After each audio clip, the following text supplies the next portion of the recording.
Baik, Pak Ibrahim, pasti ada ketakutan bahwa harga emas ini pastinya nanti akan turun suatu waktu gitu ya. Sekarang beli emas yang banyak, kemudian nanti merugi gitu ya, berbeda mungkin.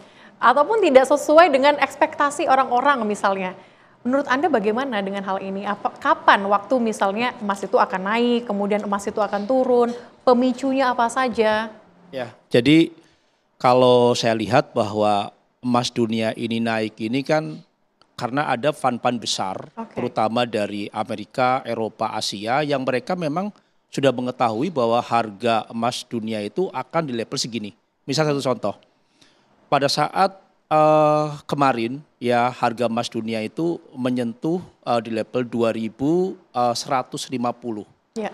Ya, itu berarti pada saat terjadi penurunan, ada kemungkinan fund-fund besar itu mengambil taking profit itu adalah di 2.150. Tapi kenyataannya sempat sampai melompat di 2.182. Ya setelah itu kemudian jatuh. Nah pada saat itu fund-fund besar itu melakukan taking profit. Saya sudah untung dulu lah. Kita akan lihat dulu. Ada prediksi bahwa emas dunia itu akan tembus level terendahnya adalah di bawah 2.100. Kenyataannya benar. Ya waktu itu di 2098 itu mengalami penurunan. Dari situlah kemudian ada informasi-informasi tentang perang dagang memanas kembali. Fund-fund besar itu langsung melakukan pembelian dan taking profit di level 3.200. Jadi ini sebenarnya kalau seandainya tidak ada tarif baru ya 245 ya atau 345% yang diberikan Donald Trump terhadap Tiongkok, itu kemungkinan besar itu jatuh. Tapi apa? Karena posisinya ini berbeda, ya kemudian harga langsung melompat tinggi lagi, fund-fund besar itu langsung memasukkan dana besar lagi. Karena saya lihat bahwa banyak sekali fund-fund besar, ya terutama di Eropa, Amerika, mereka itu sudah menarik dananya. Ya dari saham, dari aset kripto, mereka mengumpulkan dan mempersiapkan dananya. Karena apa?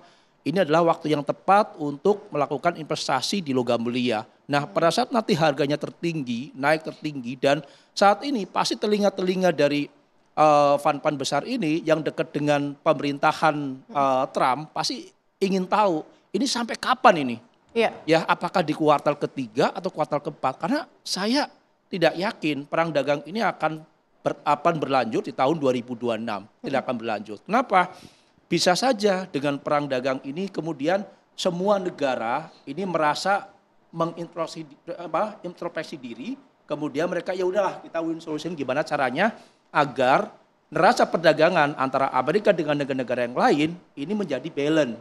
Ya, ini menjadi balance. Nah, ini yang sebenarnya keinginan dari Trump. Dari dulu Trump itu seorang pengusaha. Ya, artinya apa? Trump itu ya menginginkan, oh ya saya jangan sampai dirugikan dong. Amerika itu negara ekonomi terbesar pertama di dunia. Ya, tetapi nyatanya kalah sama negara ekonomi terbesar kedua, Tiongkok.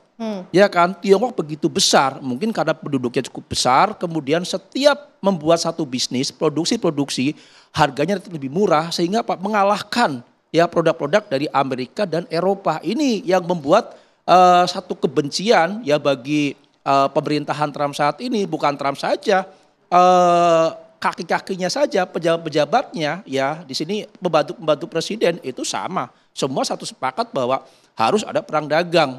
Ya, dan kalau seandainya saya selalu mengatakan bahwa perang dagang ini tidak mungkin sampai kuartal keempat. Ya. Artinya di kuartal keempat akan ada rush.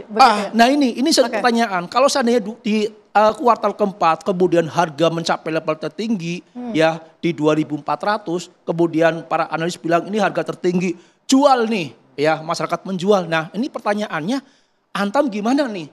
Terjadi rush, apakah sudah siap ya memberikan uang cash ya terhadap masyarakat? Karena gini posisinya ya, market maker di sini kan Antam. Ya kan, Antam ini market maker loh di sini. Kalau kita lihat bahwa apalagi orang semua tertarik dengan Antam karena plat merah. Ya kalau plat merah berarti suntikan dananya besar ya kan. Pemerintah ini bagaimana? Terjadi rush seluruh Indonesia ya, mereka menjual. Ya ini ingat loh, kejadian tahun 2024 pada saat Iran ya melakukan penyerangan terhadap Israel, kemudian harga emas terbang, orang jual, masyarakat bisa pulang kampung, ya walaupun harganya mahal, tiketnya mereka bisa pulang. Nah ini bisa kejadian lagi. Nah ini gimana nih Antam ini kalau terjadi rush? Pak Arianto, tanggapi Pak. Baik, tadi seperti saya sampaikan, Antam akan selalu siap untuk membeli balik produk Antam. Ya. Oke. Jadi dari sisi modal kerja kami, dari sisi kondisi keuangan secara korporasi itu kita cukup kuat Pak Ibrahim. Balik lagi, Antam sebagai korporasi sebenarnya kan terdiversifikasi Pak.